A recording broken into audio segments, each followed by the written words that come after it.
Sir आज सौ। अच्छा आज 100 छूट गया।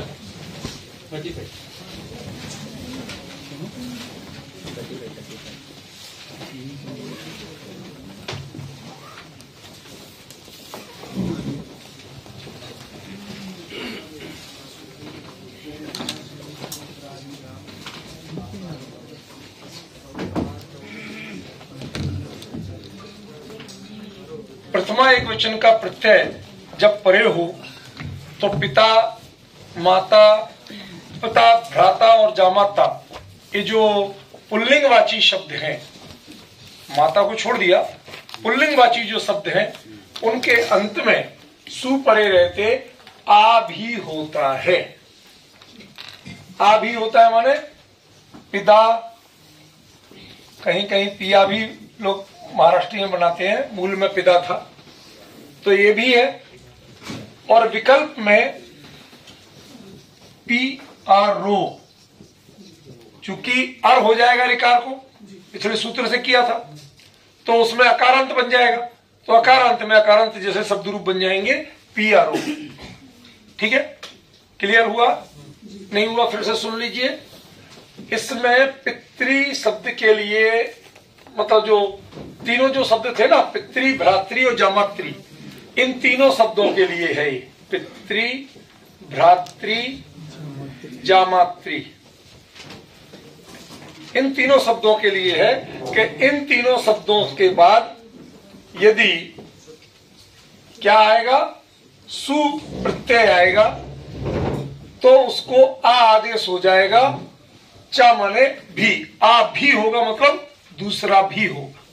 तो एक बार तो पिता पिया बन गया, ये हो गया, और जब दूसरा करना है तो वो अर आदेश जो पहले किया था वही आदेश रहेगा, तो उसका पियारो रूप अकारांत होने से बन जाएगा। ठीक है, क्लियर हुआ सुभाष जी? ठीक है, सुप, कोई सुप नहीं, सु प्रत्यय परे रहते, प्रथमा एक वचन का सु प्रत्यय परे रहते। ठीक है,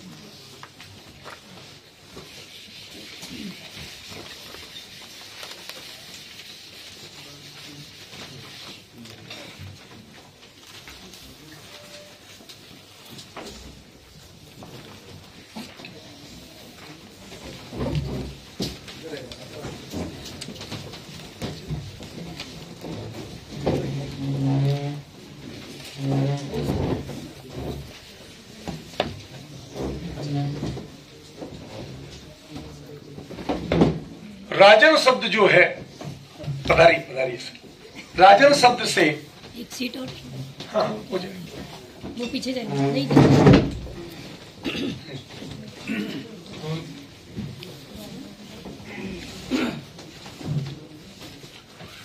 पहले हम अपने अतिथियों का परिचय और स्वागत कर लें, उसके बाद में हम कंटिन्यू करेंगे। लाओ बेटा हमारा।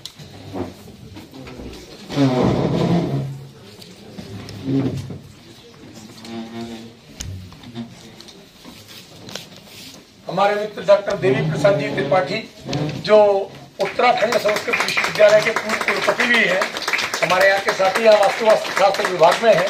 आपका हार्दिक स्वागत और अभिनंदन इस कार्यक्रम में। सब एक मिनट इसका।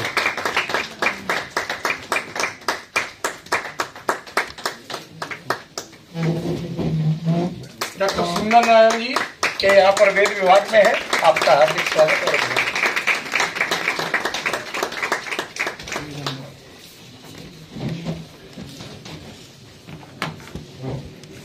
देखिए सब लोग, क्या है आपके सामने विषय? मूल शब्द है राजन। राजन शब्द का षष्ठी एक वचन में संस्कृत में क्या बनता है?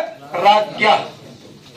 तो यहां पर लिखा है ना षष्ठी एक वचन, तो राजन शब्द का, अब यहां पर जो विभक्ति लिखने का उद्देश्य वो आपको बताया हुआ है कि नीचे जो विभक्ति लिखते हैं व्याकरण में, उसका अर्थ क्या है? इसके स्थान पर। ठीक है ना? तो राजन शब्द के से, अब इसमें ये षष्ठी नहीं है, एक्चुअली पंचमी है। राजन शब्द के बाद सु क्या है?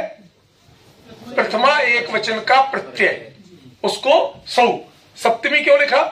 क्योंकि परे रहते, तो मूल शब्द राजन, इसके बाद सु, ये सूत्र का अर्थ हो गया। अब क्या होगा, इसमें भी अंत को आ आदेश होगा, मतलब क्या बन जाएगा, राजा। आपको बताऊं, सम्राट अशोक के अभिलेखों में भी सबसे प्राचीन यह शब्द मिलता है, देवानाम पियोपीदसी राजा। यही शब्द ज्यों का त्यों मिलता है 2300 साल पहले, ठीक है ना। तो यह शब्द मूल इस तरह से बनता है प्राकृत में।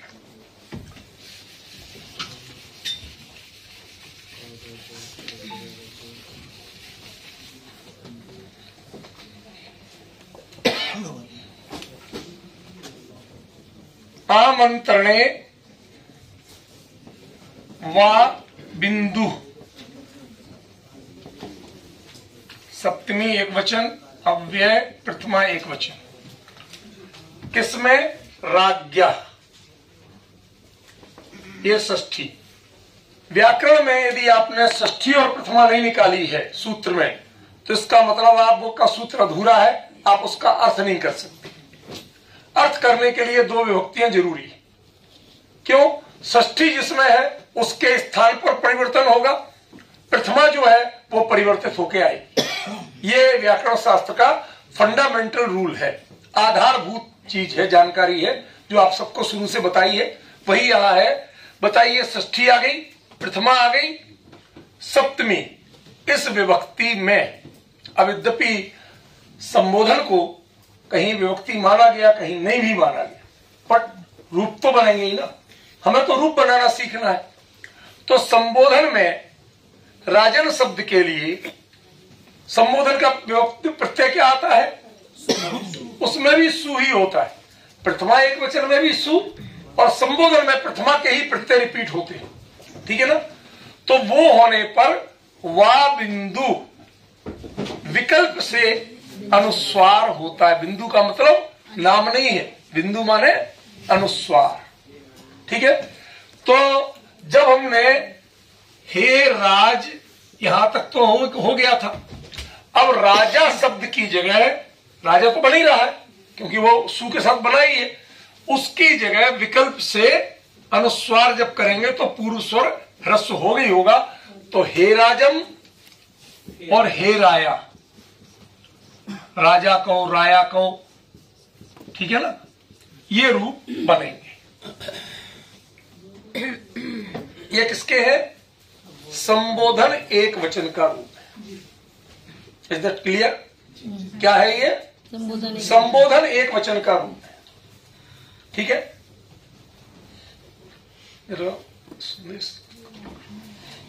ठीक है,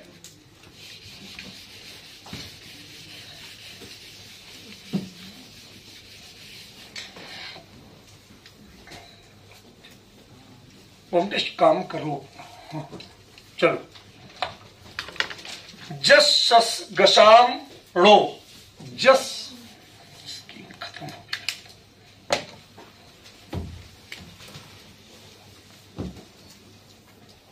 जस शस गसाम लो, राज्ञा यहां लेनी पड़ेगा क्योंकि षष्ठी जरूरी है। राजा शब्द के, यहां पंचमी है बल्कि, राजा शब्द के बाद जब जस शस और गस, क्या है ये, कोई बताएगा? जस क्या है, सस क्या है, गस क्या है, षष्ठी एक वचन। देवी प्रसाद जी, आपको बता दूं, इनमें से 80% ऐसे हैं जिन्हें संस्कृत का आता पता नहीं है, जो उस पृष्ठभूमि के नहीं है। वो आज 5वें दिन आपके सामने जो बोल रहे हैं वो आपके सामने है, ठीक है ना। तो इन प्रत्ययों के आने पर, इन प्रत्ययों को क्या होता है, लो, ये षष्ठी बहुवचन का रूप है, ये प्रथमा एक वचन का रूप है। तो राज्ञा, राजन शब्द के बाद प्रथमा बहुवचन का प्रत्यय जस आए, द्वितीय बहुवचन का प्रत्यय शस आए या षष्ठी बहुवचन का प्रत्यय घस आए, कोई भी आए, तीनों प्रत्ययों के स्थान पर एक ही आदेश होगा और वो आदेश क्या होगा? लो। अब आपको दुविधा होगी कि इसको क्या होगा, ठीक है ना भाई, राजन लो होगा क्या? कहते नहीं, प्राकृत में मूल शब्द ही राजा माना गया, ये तो यहां आदेश करके बताया गया, वरना प्राकृत में मूल शब्द क्या है? राजा। इसलिए इसका रूप बनेगा राजाणो। आप अशोक के अभिलेखों में पढ़ेंगे, राजाणो विहारयातम अयासी, राजा विहार यात्रा पे गए थे। अब आपको ये बहुवचन क्यों आ गया? क्योंकि कुछ लोग होते हैं जो अपने लाभ को भी, जो अभिजात्य उस स्तर पर पहुंच जाते हैं, वो बहुवचन का ही प्रयोग करते हैं या लोग उनके लिए बहुवचन का ही प्रयोग करते हैं। हमारे यहाँ आदरार्थी बहुवचन की परंपरा दूसरों के लिए तो है, लेकिन कुछ ऐसा होता है लेवल कि वो अपने लिए भी ऐसे प्रयोग करते हैं, ठीक है ना। हमने ऐसा कब कहा था? अब हमने कि मैंने, पर ऐसा हम प्रयोग करते हैं कि नहीं करते? कई बार ऐसे ही है। तो ये राजा हो, ठीक है। तो ये इनमें तीन विभक्तियों में बन रहा है, ये बहुवचन, ये बहुवचन, ये एक वचन। मैं से बचने के लिए हम का, हाँ, अब बस उस हम में भी क्या कई बार हम आ जाता है। और आ गया वहां।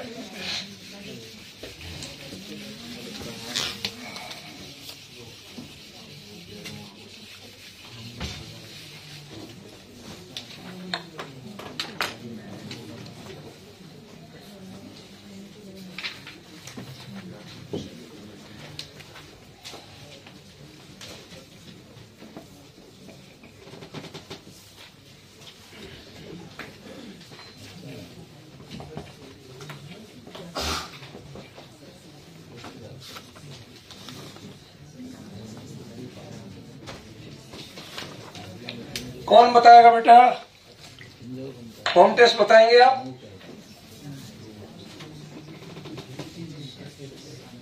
बहुत सरल है, कुछ भी कठिन नहीं है। राजन शब्द के बाद द्वितीय बहुवचन का शश प्रत्यय आने पर उसको क्या होता है? एक एकार हो जाता है, ठीक है ना। राजे सिंपल रूप बन जाए। आपको संधि के नियम बताइए, अचलोप बहुलम, उसके पिछले स्वर का लोप हो जाएगा, राजे बन जाएगा, ठीक है। किसी को समझ में नहीं आया तो पूछ सकते हैं। हाँ, अच्छी बात है बेटा, पूछना चाहिए आप। एक बात बताओ, राजन शब्द को अभी हमने क्या बताया? प्राकृत में राजा मान के ही चल। वो प्रथमा एक वचन में जो सिद्धि की, वो चूंकि संस्कृत के राजन अनंत शब्द के हिसाब से की। सामान्य यदि प्राकृत में आप पूछेंगे तो राजन शब्द राजन नहीं है, वो राजा शब्द ही है। अब समस्या क्या है? प्राकृत में भी जो रूप चलते हैं उसमें कई जगह राजन जी की प्रतिध्वनि मिलती है, मतलब सामान्य आकारांत शब्द की तरह नहीं चलते हैं, वो थोड़े डिफरेंट चलते हैं। तो लोगों ने कहा नहीं, ये तो संस्कृत का राजन शब्द। अब लोक में प्रतिध्वनियां मिलती हैं, प्रतिध्वनियां मिलने से यह नहीं हो जाता कि आपकी भाषा बदल जाएगी, ठीक है ना। तो वही है, तो राजा जो शब्द है, उस राजा शब्द के बाद आपने शश लाए द्वितीय बहुवचन का। राजाओं को क्या अर्थ होगा हिंदी में? वंदना बेटा, राजाओं को, ये वह अर्थ होगा। तो राजाओं को लिखना है हमें, तो हम कैसे लिखेंगे प्राकृत में? तो उन्होंने आचार्य ने बताया कि शश प्रत्यय लाएंगे, राजा शस। शस को क्या करोगे? ए कर दोगे। अब इस ए और राजा में क्या करोगे कि राजा का आलोप करके राजे ऐसा बना दोगे। या एक मिनट बता रहा हूं, पहले ऐसे भी रूप बनते हैं और दूसरा राजा ए, समझ गए ना। जब लोग संधि नहीं, भाई अचलोप बहुलम है ना, जब वो नहीं करेंगे तो सामान्य रूप यही बनेगा, ये नहीं बनेगा सामान्य। लेकिन कहीं कहीं ऐसे प्रयोग मिलते हैं, खास तौर पे अभिलेखी प्राकृत में। इसलिए मैंने आपको ये चीज क्लियर की।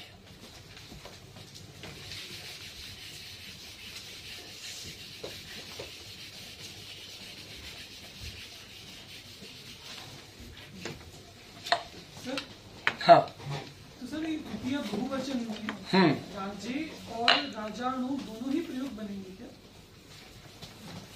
एक मिनट। क्योंकि इससे पिछले सूत्र में राजाणु आदेश किया था। हाँ, मैं एक मिनट देख रहा हूं। इन्होंने क्या कहा,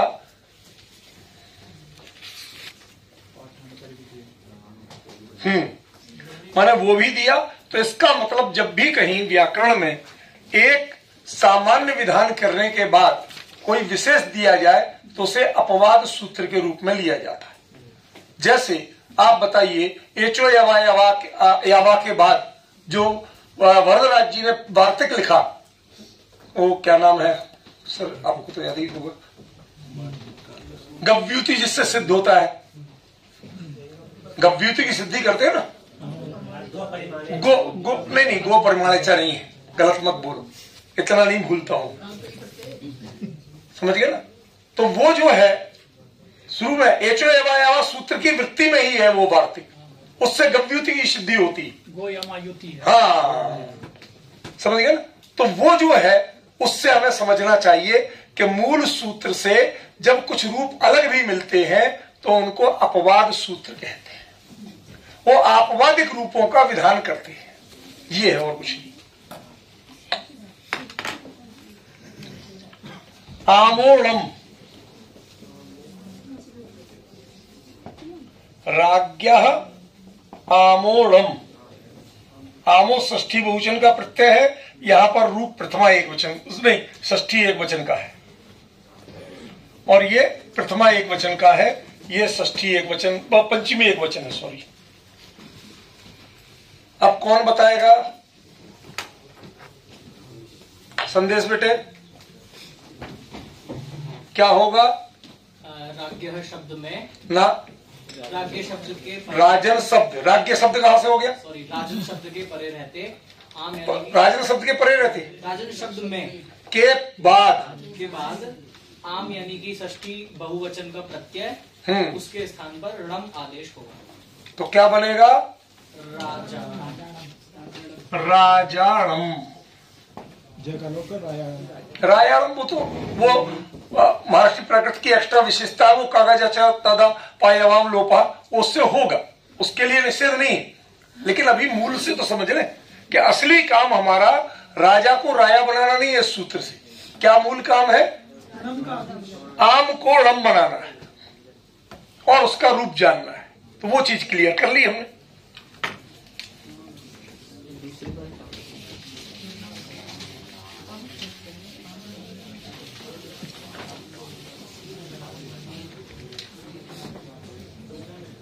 टाणा, अब ये जरा टिपिकल रहेगा आपको। राज्ञः, ये तो अध्याहार किया, टाणा। अब ये टा में भी जैसे अभी सुबह के सत्र में समस्या आई थी कि इसको षष्ठी कैसे माना जाए, लिखा था हमने, पर ये टेक्निकली सूत्रकार ने उसी तरह प्रयोग किया है जैसे षष्ठी हो, माने टा के स्थान पर, जब के स्थान पे कह रहे हैं तो षष्ठी तो करना पड़ेगी। अर्थ जब जो बोल रहा है, अर्थ के अनुसार ही मूल शब्द की प्रतिपत्ति हमें करना पड़ेगी कि उसका रूप क्या है। ठीक है ना? कभी कभी समान कर्तक भी होता है। हाँ, राजा अधिकारी होता है, तो राज्य अधिकारी का नहीं है, तो टा हो जाता है, ये अर्थ करके भी बराबर में। हाँ, बिल्कुल बिल्कुल सही कह रहे हैं आप सर, बिल्कुल सही फरमाया सर ने। तो राजा शब्द, राजन शब्द के बाद तृतीय एक वचन का प्रत्यय, टा क्या है? तृतीय एक वचन का प्रत्यय है। तो तृतीय एक वचन का प्रत्यय टा आने पर वो टाणा हो जाता है। वो टा के स्थान पर या टा ही णा के रूप में बदल जाएगा। अब प्रश्न ये है कि रूप क्या बनेगा, राजाणा या राईणा? रूप बनता है राईणा। अब ये सूत्र इसमें ई के बारे में कुछ नहीं बोलेगा, वो अलग सूत्र बताएगा ये सूत्र क्या करेगा? णा बना दे। णा बना देगा, ठीक है ना। ये सूत्र सिर्फ णा बनाएगा, ई का जो व्यवहार है वो अन्य सूत्र से आएगा। देखो, ईद वद द्वित्वे सूत्र से इकार, आगे 42वां सूत्र है, आगे 43वां। इसमें देखो, ईद वद द्वित्वे, इस सूत्र से यहां पर ई होगा, ठीक है। तो वो अपना आगे समझेंगे, पढ़ेंगे। ये सूत्र तो अपना क्लियर हुआ, क्लियर है।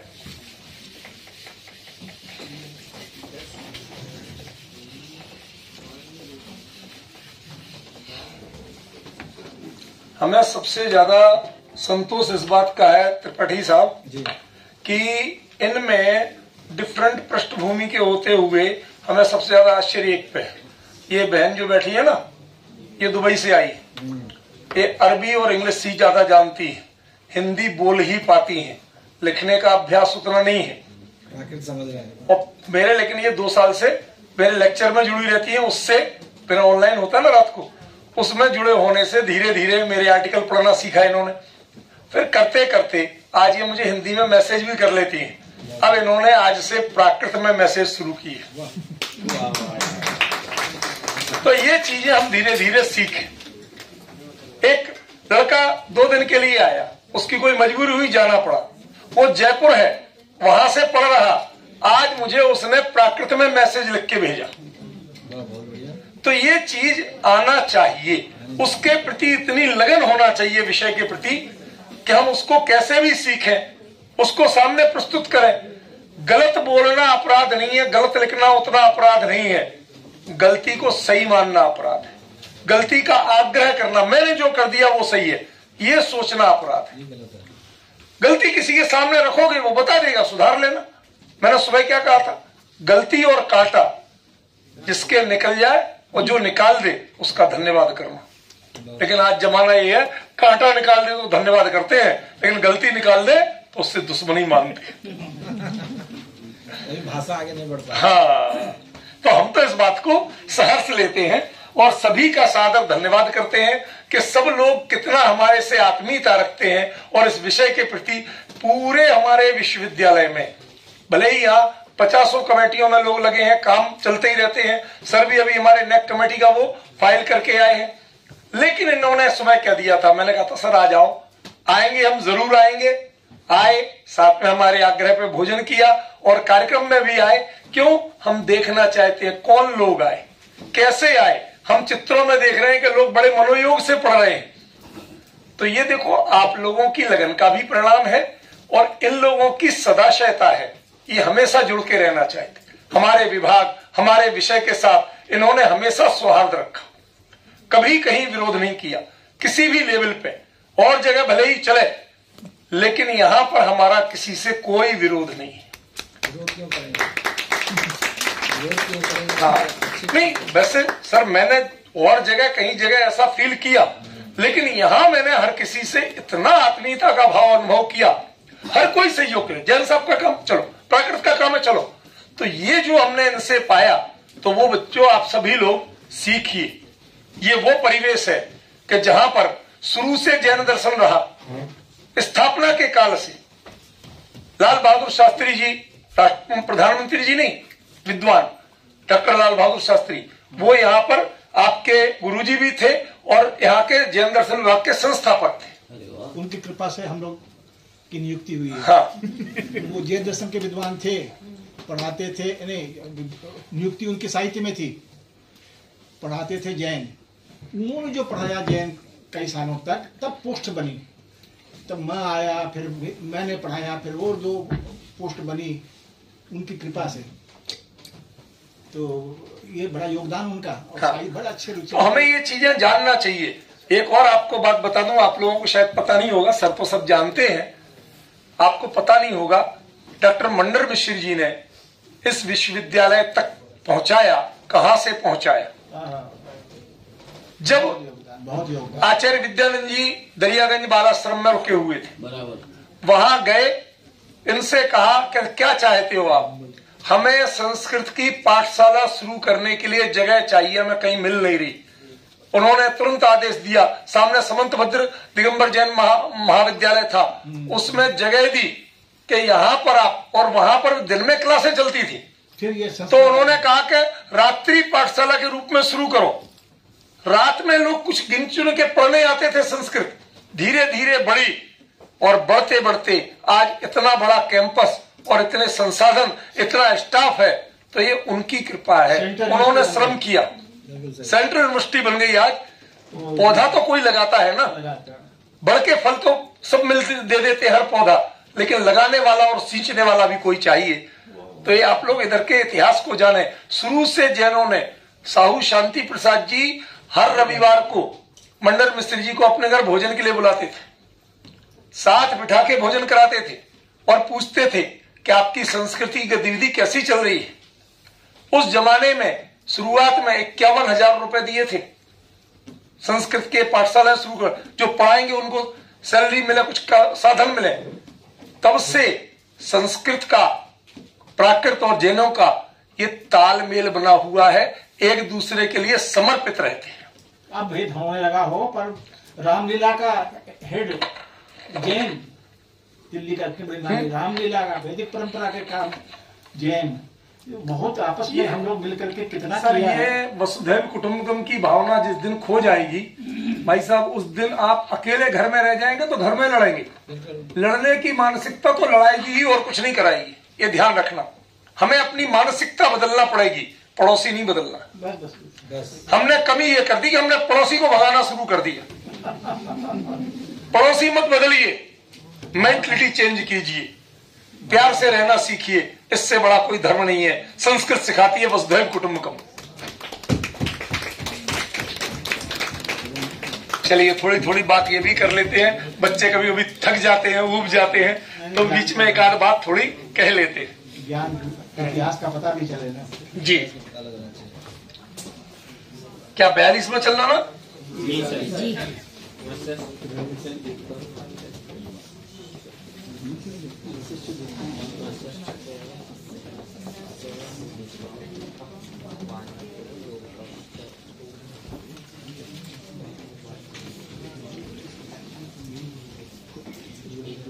गशः कौन सी विभक्ति है, किसका प्रत्यय है? षष्ठी एक वचन, उसमें भी द्वित्व होगा एक काम। अभी पहले शब्दार्थ सीखो, क्या होगा? द्वित्वम।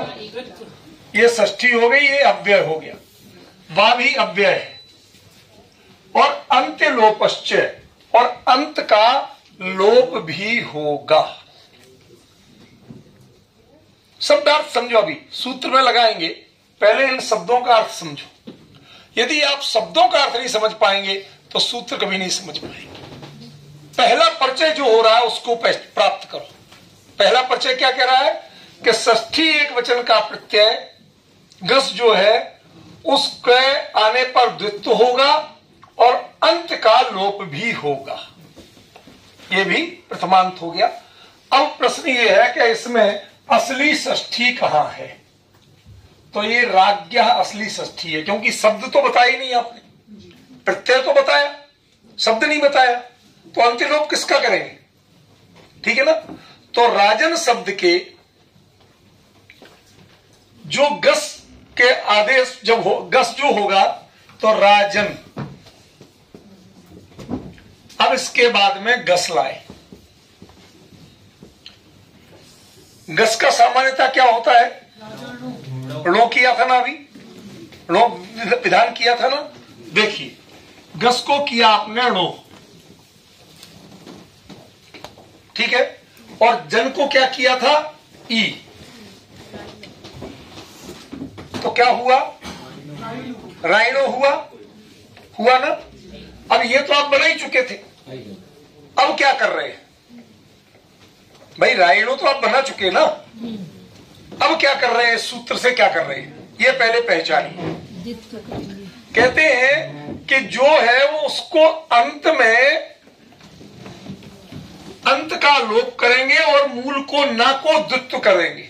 तो इसका रूप बनता है रणला। कैसे बनेगा मैं आपको बता रहा हूं। राजन का जा रहा, राजन का सॉरी रा रहा, ठीक है ना। अब इसके बाद में लो आया, अंत का लोप कर दो। अंत का क्या किया? लोप कर दिया। तो क्या बचा? लो आपके पास था ही, गस का रो किया था ना पिछले सूत्र से, तो क्या बचा? राणो, ये बचा। अब वो कहते हैं द्वित्वम वा, विकल्प से द्वित्व करेंगे। किसको? गसह, जो गस को आदेश हो रहा उसको द्वित्व करेंगे, तो रणा। और जब द्वित्व होगा तो संयुक्त व्यंजन आगे आने पर पूर्ववर्ती स्वर ह्रस्व होता है। ये प्राकृत का सामान्य नियम है, बच्चा बच्चा जानता है। ह्रस्व संयोगे, तो ये क्या बन गया? रणलो। तो मतलब एक बार रणलो बनेगा, एक बार राइनो बनेगा। वाह कहा ना विकल्प से, तो एक बार क्या बनेगा? रणलो और एक बार राइनो। ऐसे ही टा में रणला राइना, टा माने तृतीया और गस माने षष्ठी। तो इनके ये वैकल्पिक रूप हैं जिनका परिचय आपको दिया गया, ठीक है।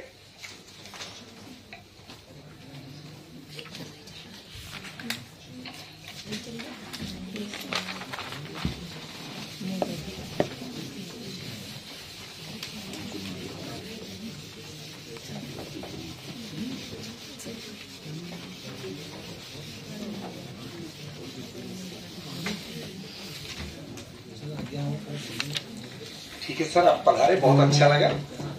ऐसी सहजता बनाए रखिए जब भी हो। 29 तक है, लेकिन एक चीज ध्यान रखना है, 29 तारीख के समापन समारोह में पूरे समय रहना, उसमें अनुमति नहीं मिलेगी, ठीक है ना, प्लीज।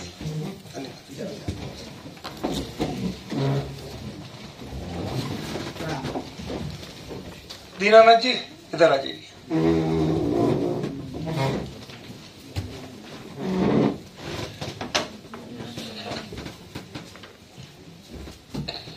हमारे बीच में डॉक्टर दीनानाथ शर्मा जी आए हैं।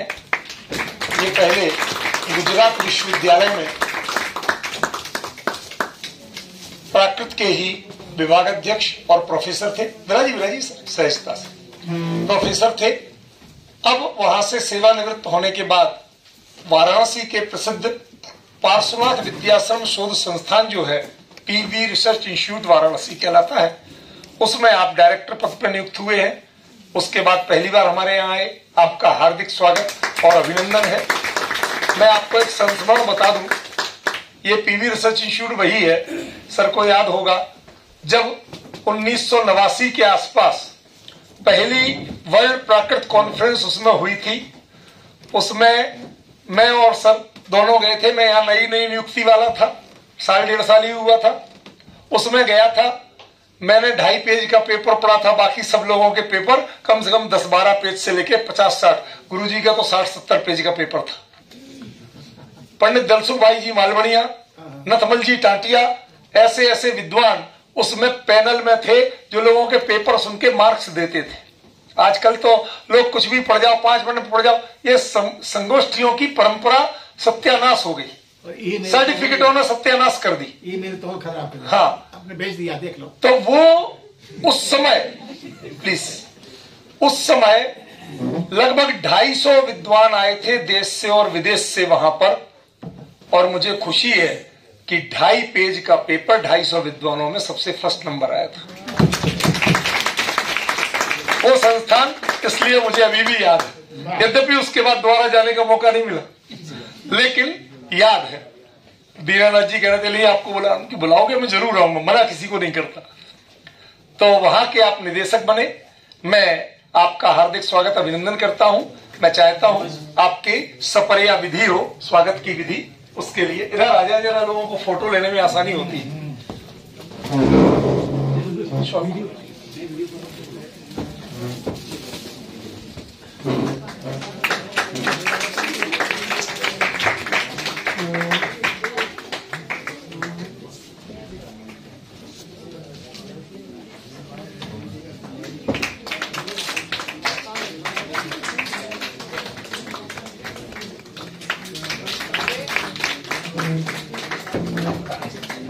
प्लीज।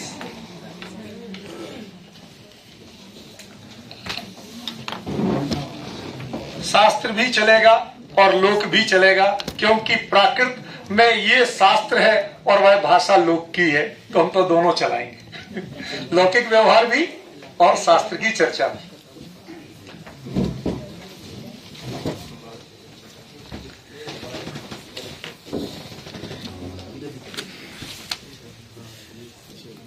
इद द्वित्वे अद्वित्वे, द्वित्व नहीं हो तो हाँ। ये कराइनो ये हो जाए।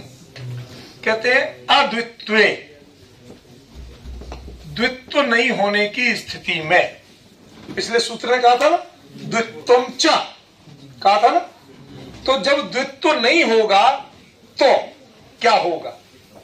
प्रश्न था ना पिछली बार कि द्वित्व होगा तो रणला रण लो ऐसा बन जाएगा, लेकिन जब द्वित्व नहीं होगा, द्वित्व तो विकल्प से करना था, द्वित्व नहीं होगा तो क्या होगा? तो राजा वो आचार्य कहते हैं अद्वित्वे सती, द्वित्व नहीं होने पर इद, इद माने इकार हो जाएगा, राजा के जा को ई हो जाएगा। अभी आपको प्रश्न था ना कि राइणो कैसे बन गया राजाओं की जगह, पूछा था ना, वही उत्तर है। आचार्य आगे सूत्र में उत्तर देते हैं, थोड़ा सा पेशेंस रखा करें, उत्तर मिलेगा। ठीक है, क्लियर हुआ? किसको क्लियर नहीं हुआ इसका अभिप्राय? क्लियर है ना? अद्वित्वे सती आकारस्य इत्वम स्यात्, जब द्वित्व नहीं करेंगे आप रा को, तो राजा के आकार को क्या हो जाएगा? इकार हो जाएगा, तो वो राइणो राइणा ये रूप बनेंगे।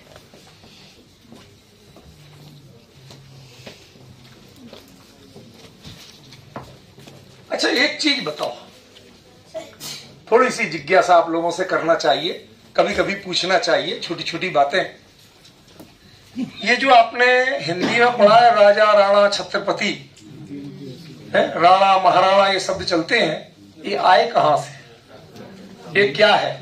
अरे प्राकृत से आए तो ठीक है, पहले ये बताओ है क्या ये प्रयोग तृतीयांत प्रयोग है, प्रथमांत प्रयोग नहीं है। लोग प्रथमांत में राणा महाराणा महाराणा प्रताप ये जो प्रयोग कर रहे हैं ना, ये आप अपनी रूढ़िवश कर रहे हैं। यदि प्राकृत की परंपरा से देखें तो रणना ये तृतीयांत प्रयोग है, अभी बताया था ना, टाकोड़ा बताया था।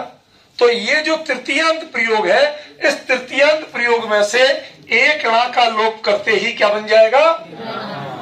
संयुक्त व्यंजन की खूबी है, दीर्घ स्वर के बाद संयुक्त व्यंजन लाओगे तो ह्रस्व हो जाएगा, और उस संयुक्त व्यंजन का लोप करोगे तो पूर्व स्वर दीर्घ हो जाएगा।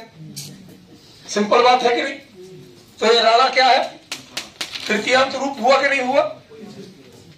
तो तृतीयांत रूप कर्म वाच्य में चलते हैं, भाव वाच्य में चलते हैं, कर्तरी वाच्य में कर्ता में तृतीया नहीं होती, समझे ना? तो कर्तरी कर्म वाच्य और भाव वाच्य में अशोक जहां लिखता है अपने शिलालेखों में, वहां तो राणा का प्रयोग समझ में आता है, लेकिन सामान्य लोग कर्तरी वाच्य में राणा साहब पधारे हैं ये नहीं चलेगा यदि इस परंपरा से देखें। अब आप प्राकृत पढ़ रहे हैं ना, तो मैं तो प्राकृत बताऊंगा आपको, लोक में चल रहा है ठीक है, लेकिन आपको पहचानना पड़ेगा। हमारे बैरबाजी मुस्कुरा रहे धीरे से कि ये तो हमें भी पता नहीं था ठीक है ना, कि ये जो राणा शब्द है ना, ये कहां से आया? अरे देखो, आप संस्कृत वालों को तो मुल्क मियां मौलाना वाली बात मत करो, बनाते तो बहुत कुछ है।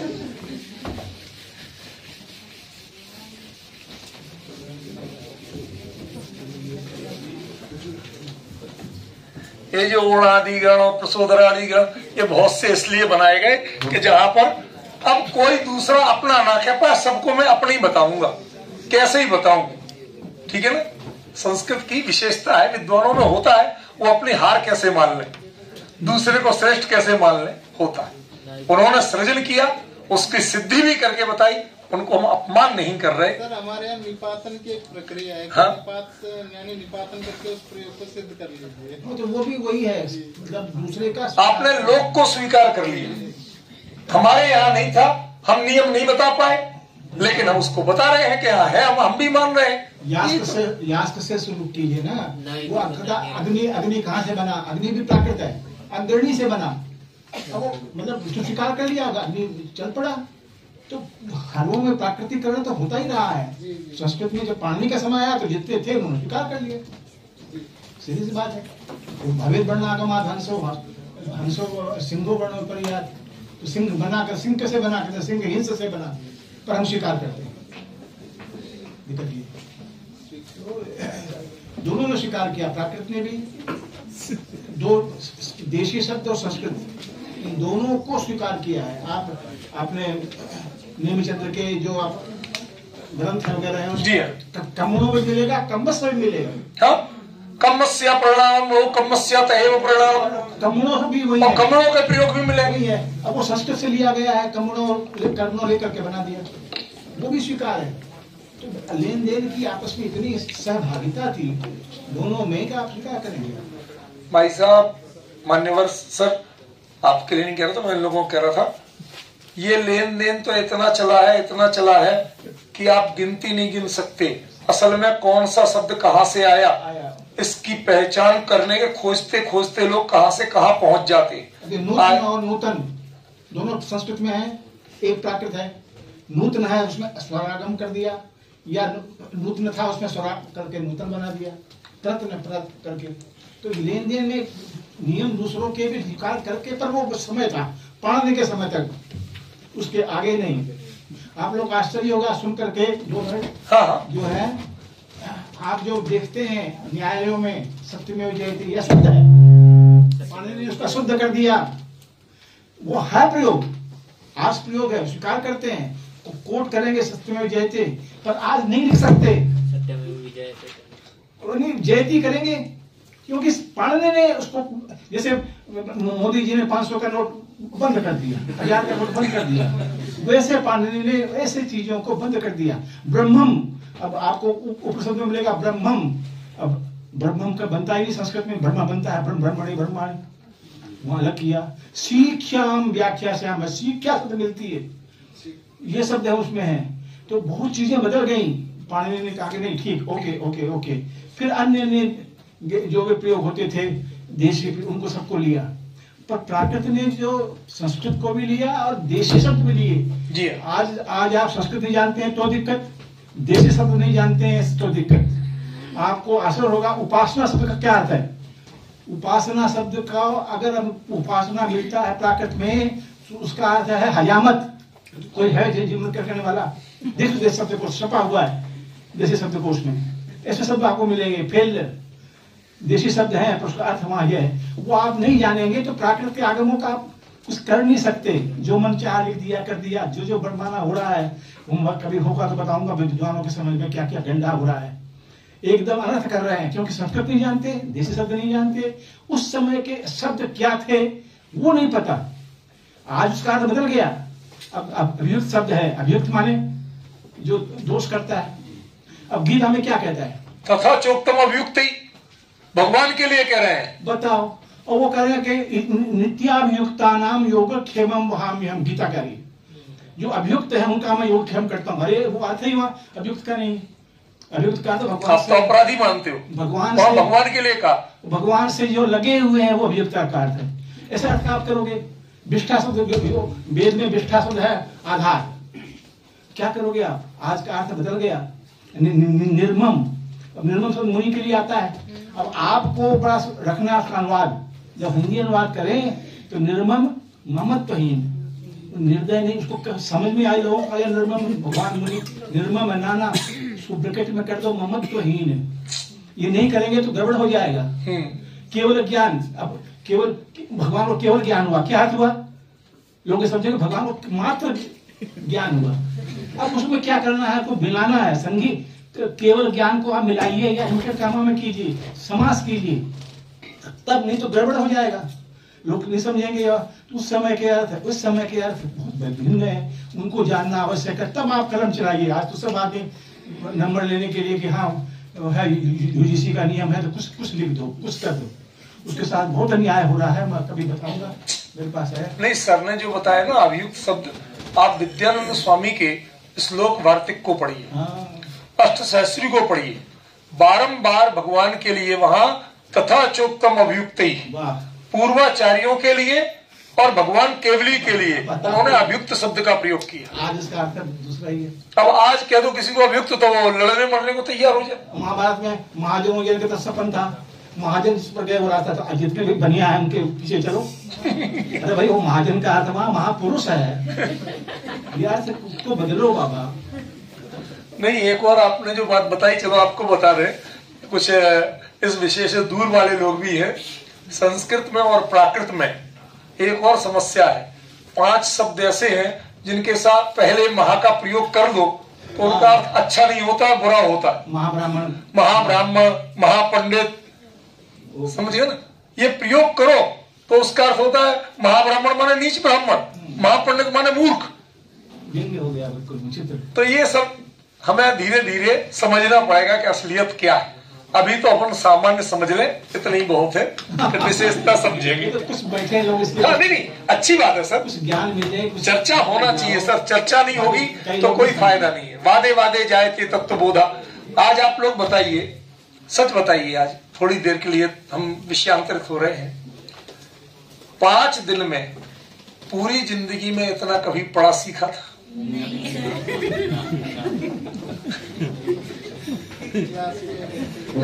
बीए में भी नहीं पढ़ा। अब समझ गए ना? तो ये ऐसे कार्यक्रमों का, ऐसी कार्यशालाओं का सबसे बड़ा लाभ ये है, किसी को याद नहीं आता, सबके फोन साइलेंट पड़ेगा, घर पे क्या हो रहा, कहाँ क्या हो रहा, कौन याद कर रहा, किसके मैसेज आ रहे। शाम को सारे ये लोग कहते मोबाइल क्या मैसेज नहीं देख रहे सर, हम तो ये लिख के देख रहे हैं। ये चीज याद कर ले। आजकल एक वो आ गया ना, स्पीक टू राइट, तो कहते हैं आप जो बोलते हैं हमारे यहाँ लिख जाता है, उसको हम पढ़ रहे हैं। तो ये लोग दिन रात उसी विषय में लगे हुए, घर जाते जाते जो दिल्ली लोकल के हैं वो वही चर्चा करते हैं, जो यहाँ से जाते हैं। हमारी रूपल बहन कहती है जो साथ में रुकी ना उसको पकड़ दिए, 4 घंटे मुझे पढ़ाना पड़ेगा, तुझे आती है। अरे ये गूगल ने जो किया ना, बीमारी है। अभी ये घटना आई है, 2 मिनट रहे, संविधान का प्राकृत में अनुवाद करने की बात आई है हमारे यहाँ। अब वो किसी आईए, वो एआई इसको कहते हैं आर्टिफिशियल इंटेलिजेंस, एआई, उसने अनुवाद कर दिया एकदम भ्रष्ट के आ गया। और हमारे यहाँ डिप्टी मिनिस्टर जैसा कुछ अच्छे ये कुछ दे, अब सरकार ने तो उसको प्राकृत में किया है, तो हम ये न्यूज भेजे, हम प्राकृत में अनुवाद करके ऐसा करें वैसा करें। तो चलो बनाया नोट, वो बनाकर कहा कि ये आइए नहीं ऐसे। अब उसमें इतना मतलब कुछ भी नहीं, कहीं ए बैस है प्राकृत का नहीं, पता नहीं इधर का सब जोड़ करके पूरा बना दिया। मेरे पास आया तो ईमानदारी तो करनी चाहिए, तो मैंने उसको लिख दिया कि एकदम असंगत, कहीं भी न व्याकरण से न किसी में कुछ नहीं है, इसका ये ऐसा होना चाहिए। मैंने 1-2 पेज अनुवाद करके बड़ी मुश्किल से करके भेज दिया कैसे आता। अब वो करने के इसका अनुवाद किया जी, अब करे कौन? अब जितेंद्र जी का संस्कृत का वो नहीं है, नहीं, या और भी जितने हैं वो संस्कृत का जब तक नहीं होगा तब आप अनुवाद कैसे करें? सही बात, बिल्कुल सही बात। तो वो संस्कृत का भी अनुवाद हो चुका है, विद्वानों ने किया, तो वो हमको मिल गया था, ये अच्छा है, उसको खाली चेंज करना है। तो मुझे चुप हो गया, मैं काम है तो कर दूंगा, ये करवाओ करके। तो अब ये चल रहा है, तो वो सबको काम को बांट के आया हूँ, तो मुझे ना किसी कुछ नहीं होगा। देखिए ऐसा है, एक तो आप कटु सत्य मानिए कि जो विदग्धता है, वास्तविक विद्वत्ता है, वो पारंपरिक अध्ययन वालों में है, और पारंपरिक अध्ययन की परंपरा वो संस्कृत से रही है। प्राकृत वालों को इस चीज को पुनर्जीवित करना है। आपको बताऊं, ये जो कार्यशाला हमने किसी तमगे के लिए, प्रशस्ति पत्र के लिए नहीं की है, हमने की है सिर्फ एक कारण से। कल के दिन जब पूछा जाएगा कि आपको क्लासिकल लैंग्वेज का स्टेटस क्यों दिया गया, तो आप क्या जवाब दोगे? कौन है जो प्राकृत को जानते हैं, जो प्राकृत के 4 शब्दों 1-2 वाक्यों का अर्थ कर सकते हैं? या हिंदी के प्राकृत अनुवाद कर सकते हैं, इंग्लिश में प्राकृत अनुवाद कर सकते हैं। कौन बताएगा ये अनुवाद सही है या गलत है? कभी बोलना पड़ जाए तो कौन बोलेगा? ये विडंबना थी। मैंने ये लिख के दिया ग्रुप पर, भाई दीनानाथ जी बैठे हैं, इन्होंने उसका समर्थन किया।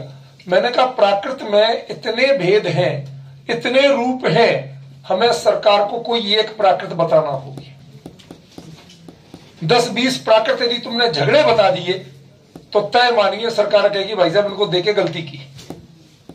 सबसे पहले समर्थन इन्होंने किया कि हाँ भाई ये चीज होना चाहिए और हम लोग बैठ के इसके बारे में विचार करें, एक रूपता बताए, बाकी विकल्प स्वीकार करेंगे, हम विकल्पों को मना नहीं करेंगे कि हाँ फला प्राकृत में होता फला, लेकिन हमें सरकार को ये सब बताने की जरूरत नहीं है, आम पब्लिक को ये बताने की जरूरत नहीं है।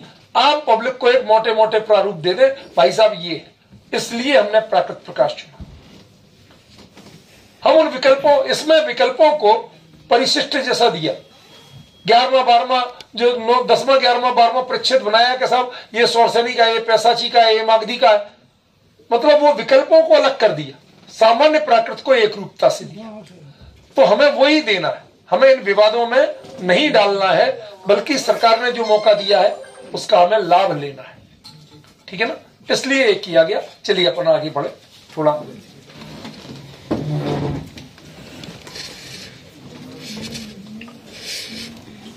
आ णो णमो अगसी। पहले बताओ गसी क्या है?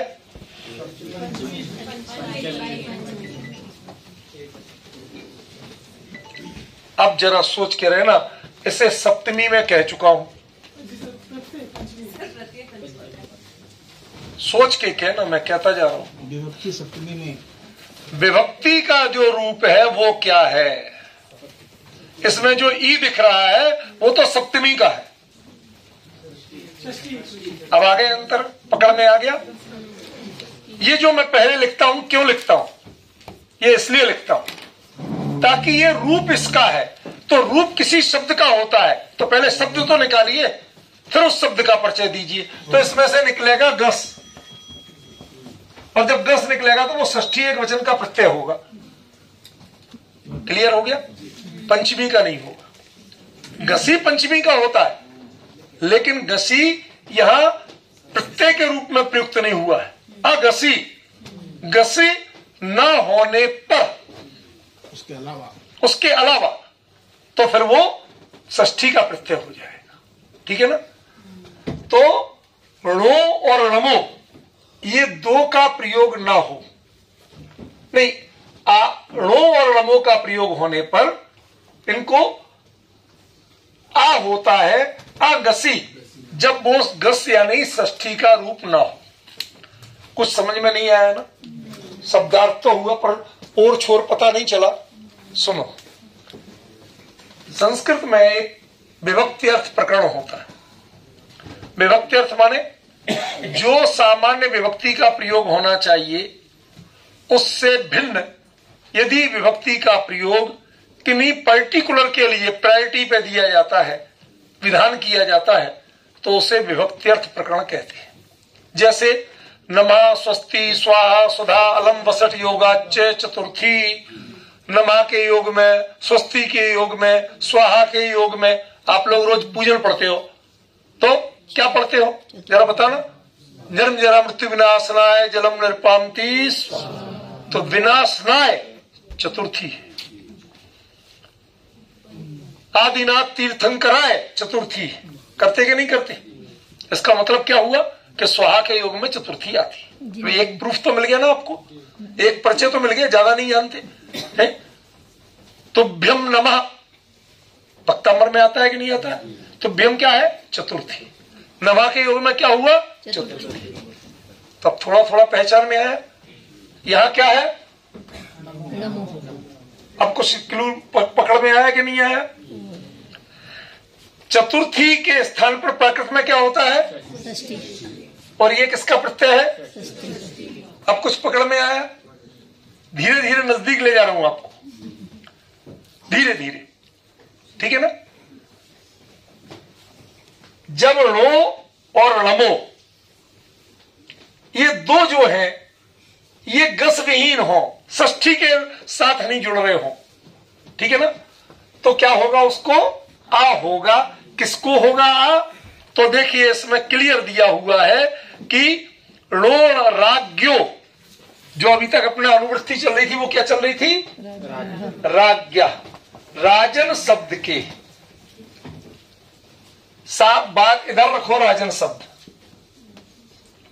इधर रखो, षष्ठी एक वचन। अब इसमें क्या होना चाहिए सामान्यता, अभी आप रूप बना चुके हैं, राई लो, रण लो, बना चुके ना अच्छी तरह। अब आप उसी स्थिति में पहुंचिए, णो लमो, णो और लमो इनका प्रयोग हो, ठीक है ना, आगसी, लेकिन वह गस षष्ठी का रूप नहीं हो। राजन शब्द के साथ णो और लमो का प्रयोग तो हो, लेकिन षष्ठी का रूप नहीं हो। कुछ पॉइंट समझ में आया? मैं 3 बार बोलूंगा, चिंता नहीं करना, आपको अर्थ निकालना सिखाना, मैं बता तो 1 सेकंड में सकता हूं कि क्या है। षष्ठी का रूप नहीं हो और णो लमो का प्रयोग हो तो राजन शब्द के अंत को आ हो जाता है, राजाणो। राजाणो ये द्वितीय बहुवचन का रूप है, उसमें जो जा दीर्घ हुआ है वो इस सूत्र से हुआ है। समझ गए? मैंने कहा ना, शुरू में जो काम छूट जाते हैं वो आगे के सूत्रों में स्पष्ट किए जाते हैं, ठीक है ना। देखो आप इसको पढ़ो, इसकी वृत्ति पढ़ते हैं। णो नमो पर्यो राज्ञो जकारस्य आकारादेशा स्यात्। णो और नमो जब आगे हो तो उसके बाद राजा शब्द के जकार को अकारादेश होता है। अगसी, गस प्रत्यय नहीं हो, माने षष्ठी एक वचन का रूप नहीं हो। षष्ठी एक वचने ना भवती, षष्ठी एक वचन में ऐसा नहीं होता है। राणोपेक्षन्ति, राजा लोग देखते हैं। राणोपेक्ष, राजाओं को देखो। प्रथमा बहुवचन, द्वितीय बहुवचन। क्लियर हुआ?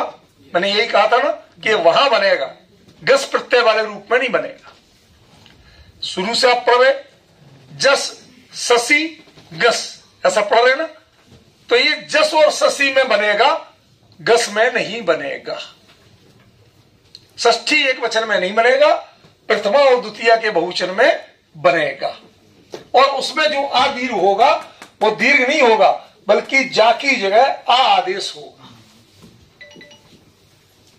क्या होगा? हाँ, नो नमो के नीचे 6 लिखा है, वो 7 होना चाहिए ना, विभक्ति। हाँ, सप्तमी में होना चाहिए, परे, परे का अर्थ है, ठीक है ना। णो नमो परे, णो नमो बाद में रहने पर, ठीक है ना। तो ये चीजें आपको क्लियर हो गई। अब सूत्र क्लियर हुआ या नहीं? इतनी मेहनत के बाद आपको सूत्र तो क्लियर हुआ नहीं? चलो ठीक।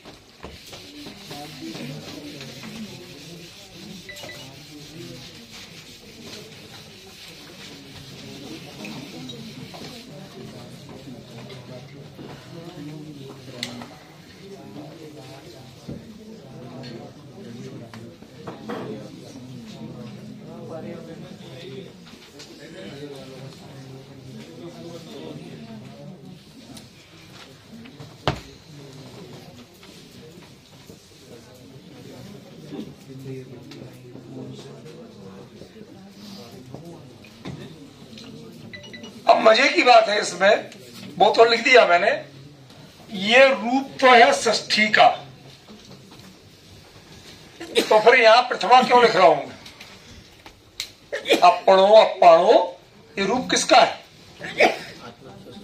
अपने आत्म चतुर्थी षष्ठी जो भी को उसके अर्थ पे है। तो इसका अर्थ जब ये होता है तो इसे मैं प्रथमा क्यों लिख रहा हूं? हाँ, अब आप पकड़े सही चीज कि ये प्रथमा लिख के क्या बता रहा हूं कि आत्मन शब्द को अपाणो आदेश होता है विकल्प से। शॉर्ट बात है, लंबी चौड़ी बात नहीं है। क्या होगा? अब आत्मनः शब्द है जो मूल संस्कृत का प्रयोग है, मूल शब्द मतलब षष्ठी एक वचन का रूप, उस आत्मनः शब्द को प्राकृत में विकल्प से अप्पाणो आदेश भी होगा। दरअसल इसकी नींव कहां पड़ी थी? आत्मनि पोवा, याद आ रहा सूत्र? सूत्र निकल गया, पहले निकल गया ना। आत्मा शब्द में अंत को पा आदेश होगा। जब हमने आत्मा का अप्पा बनाया था, ये नींव तो वहीं पड़ गई थी। ये अकेला एक विकल्प से दिखा रहे हमारे कुंद कुंदाचार्य देव ने तो सारे आत्मा शब्द के सारे रूप अप्पा करके विकल्प से बनाए। समझ गया ना?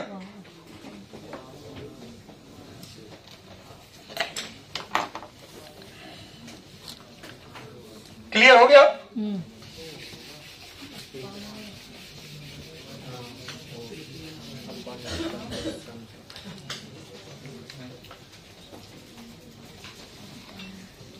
इत वद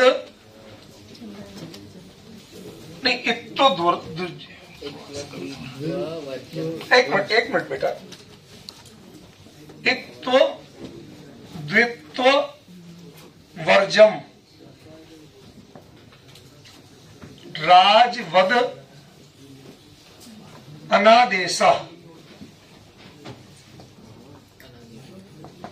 अब ये अनादेशा भी ध्यान रखना, अन आदेश है, ये निषेधार्थक नहीं है।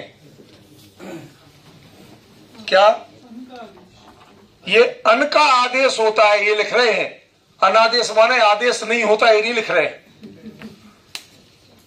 अनादेश शब्द का तो ये भी अर्थ होता है कि आदेश नहीं होता है, लेकिन यहां क्या है? अन आदेश होता है। अगर वैसा अर्थ होता तो व्याकरण के अनुसार से डबल न हो जाता। अन्नादेश, अन्नादेश, बिल्कुल सही कह रहे हैं आप। इसलिए वो अनादेश का हाँ, नहीं कर सकते। वही है। ठीक है? तो जाता है। नहीं, हिंदी में ऐसे ही चलता है ना, अनादेश, इसलिए ये लोग कहीं भ्रम में ना पड़ जाए इसलिए कर दिया। संस्कृत में तो अन्नादेश ही होगा, लेकिन इसमें ठीक है तो अन आदेश। ठीक है, तो इत द्वित्व, इत्व द्वित्व वर्जम, इत्व और द्वित्व से रहित। संस्कृत में दो अर्थ जाते हैं, जैसे कुर्वन् नागच्छति लिख दो आप। अब उसके दो अर्थ है। कुर्वन् आगच्छति करता हुआ आ रहा है, और करता हुआ न आगच्छति, तब भी वही बनेगा। कुर्वन् न आगच्छति, तभी डबल ना होगा। तो संधि के कारण हो जाता है। संधि कारण से दो अर्थ निकालने का। हसन आगच्छति, हंसता हुआ नहीं आता है, हंसता हुआ आता है, दोनों अर्थ है। हसन आगच्छति, तो अन्नादेश में भी अनादेश होगा तो वो न को द्वित्व हो जाएगा, और जब अन आदेश अलग अलग करेंगे तो वो नहीं होगा। पहले ये समझो इत्तु द्वित्व वर्जम क्या है, इत्तु और द्वित्व क्या है। पहले आत्मा शब्द में, जैसे राजा शब्द में भी राइणो ई बनाया था, इत्तु किया था, और राइणो द्वित्व भी किया था। वो इत्तु और द्वित्व वहां से लेना, समझ गए? इत्तु और द्वित्व इनसे रहित, इनसे रहित। माने आप राजा को एग्जाम्पल दे रहे, राजवद, राजा शब्द के समान।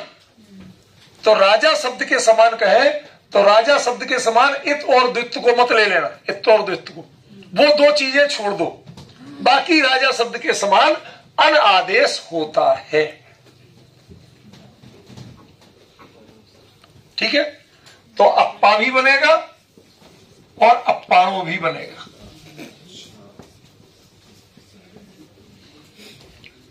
सर ये ऊपर से अध्याहार आत्मन पूरा शब्द का करेंगे। हाँ, आत्मना, आत्मन नहीं आत्मना। ठीक है ना? मतलब जो अप्पा रूप है इसको भी क्या कह रहे हैं आचार्य? ये चतुर्थी या षष्ठी एक वचन का रूप है। आपने इसको क्या पढ़ा है आज तक? प्रथमा एक वचन का रूप। आदा, अप्पा, अत्ता, ये सब कैसे पढ़े हैं? प्रथमा एक वचन के रूप में। लेकिन यहां पर ये विकल्प के रूप में जब दे रहे हैं तो ये क्या होगा, तृतीय वो चतुर्थी या षष्ठी एक वचन का रूप माना जाएगा। अप्पा भी, अप्पाणो तो है ही, अप्पा भी, ठीक है। द्वित्व और द्वित्व को छोड़कर होगा मतलब अप्पा शब्द में तो सारे रूपों में नहीं, इसी के जो पिछले सूत्र से है आत्मना शब्द उसी के लिए।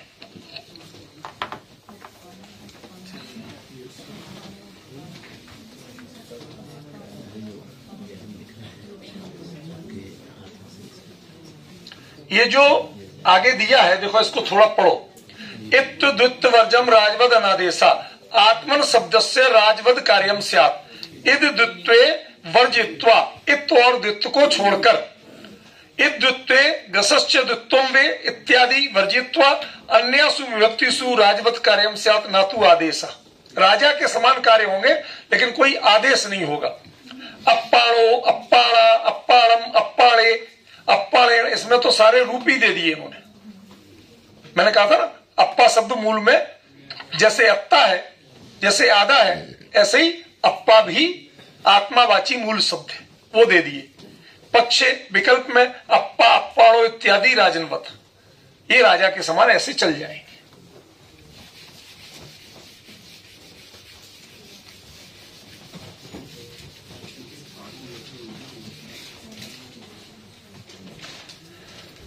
लास्ट सूत्र है ब्रह्माद्या आत्मवत।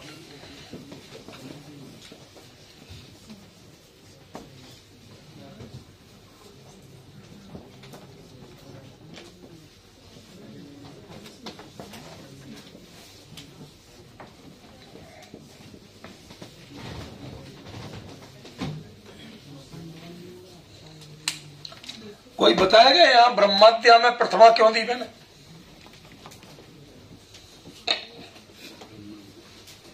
प्रयोग तब दिया आगे है ना, इनमें आदेश है ना, प्रातिपदिकार्थे प्रथमा है। ये नाम है, कोई जब पद का प्रयोग करना है और कोई पर्टिकुलर विभक्ति नहीं देना है तो 3 दिन से आपको बता रहा हूं कि प्रातिपदिकार्थे प्रथमा, कोई का नाम लेना है तो कोई विभक्ति तो दोगे। तो ब्रह्म आदि शब्द ये आत्मा के समान चलेंगे। ब्रह्मन भी अनंत है, आत्मन भी अनंत है, तो ये दोनों उसके समान चलेंगे। ब्रह्मादि शब्द कौन कौन से शब्द हैं वो भी देख लो। देखो, ब्रह्मन, युवन, अध्वन, ये 3 शब्द मुख्य रूप से दिए कि ये 3 शब्द जो हैं ये लक्ष्यानुसार, माने ऊपर जो आत्मा शब्द है, आत्मन शब्द, उसके अनुसार इनके भी रूप बनेंगे। ठीक है, ये आपका पंचम परिच्छेद यहां पूरा होता है। अभी अपने पास पर्याप्त समय है, हम थोड़ी देर दोनों विद्वानों को उनके जो विचार तैयार करके लाए हैं हम क्रमशः सुनेंगे। सर का थोड़ा सुना था, थोड़े से दीनानाथ जी अपने बताएंगे। जो भी विषय आप तैयार करके लाए हो उसके बारे में थोड़ी जानकारी दीजिए। प्राकृत के बारे में सामान्य जानकारी दीजिए इन लोगों को, कुछ तो मिले, क्योंकि 3:30 बजे टी ब्रेक है, जब तक कुछ तो बोलेंगे अपन।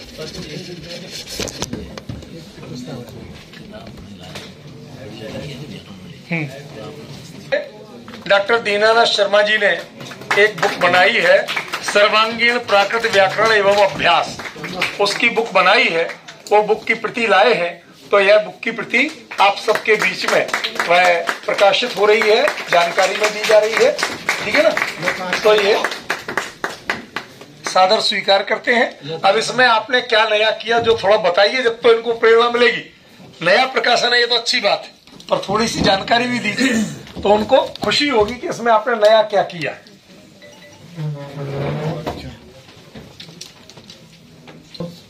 दो महान भावों को प्रणाम करता हूँ, स्थान देवता को प्रणाम करता हूँ और आप सभी लोगों को भी प्रणाम करता हूँ।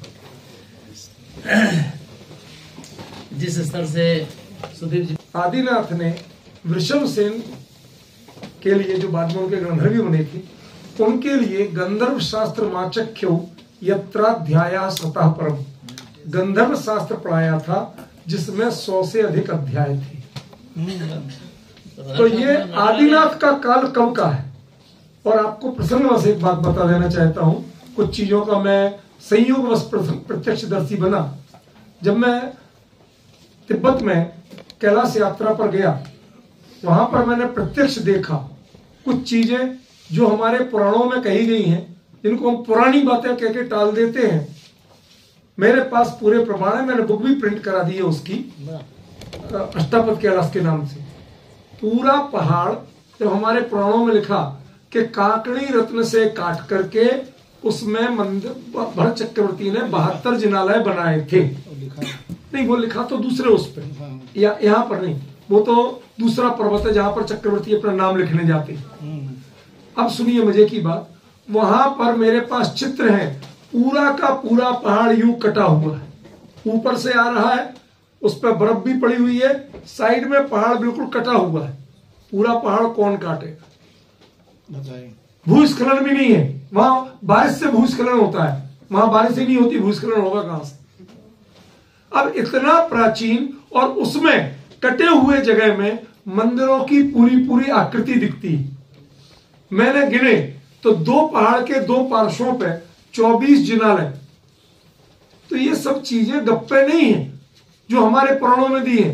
तो जब आदिनाथ ने वृषभसेन के लिए 100 अध्याय से अधिक अध्याय वाला गंधर्व शास्त्र पढ़ाया था, तो ये गंधर्व वेद, गंधर्व विद्या या नाट्य विद्या, इसका प्रवर्तन किसने किया? हमारे समूह शरणों में नियमित रूप से नाट्यशालाएं होती थी। तो नाट्यशालाएं कहीं नृत्यशालाएं के लिए नहीं कहीं। तो नाट्य यदि नहीं होगा तो नाट्यशाला का क्या होगा? बिल्डिंग का नाम थोड़ी है, तो वो भी तो है। तो ये परंपरा यदि हम जैन संदर्भ को छोड़ देंगे, प्राकृत के संदर्भ को छोड़ देंगे, तो ये बहुत अधूरी रह जाएगी। देश में इतिहास और साहित्य ये बहुत सीमित काल का मिलता है, लेकिन परंपराओं का अध्ययन वह हमारे लिए दूसरे आधारों पर करना पड़ेगा, उसके प्रमाण निकालना पड़ेंगे। यह चर्चाएं विद्वानों से यहाँ आप सब सुनेंगे, जानेंगे। कुछ साक्षात है जो विषय से जुड़ी हुई है, कुछ आनुषंगिक है। ये बता रहे हैं कि वास्तव में इस देश में नाट्य की परंपरा यदि हजारों लाखों साल से है, तो नाट्य की परंपरा है, तो नाट्य में प्राकृत भी सभी ने अनिवार्य कही है, तो प्राकृत की परंपरा भी हजारों लाखों साल से है। ये कोई आज और कल की नहीं है। इतिहास कब से मिलता है महत्वपूर्ण नहीं है, साहित्य कब से मिलता है महत्वपूर्ण नहीं है, लेकिन किसी चीज को आगे बढ़ने में कितना साल लगते हैं, कितने युग लगते हैं, वो हमें पहचानना होगा और उसे स्वीकार करना होगा। ये यहाँ आपने बताया, हम आपके बहुत आभारी हैं। अब चाय का समय हो गया है, सब लोग चाय लेके आएंगे और अपना आखिरी सेशन इसके बाद चलें।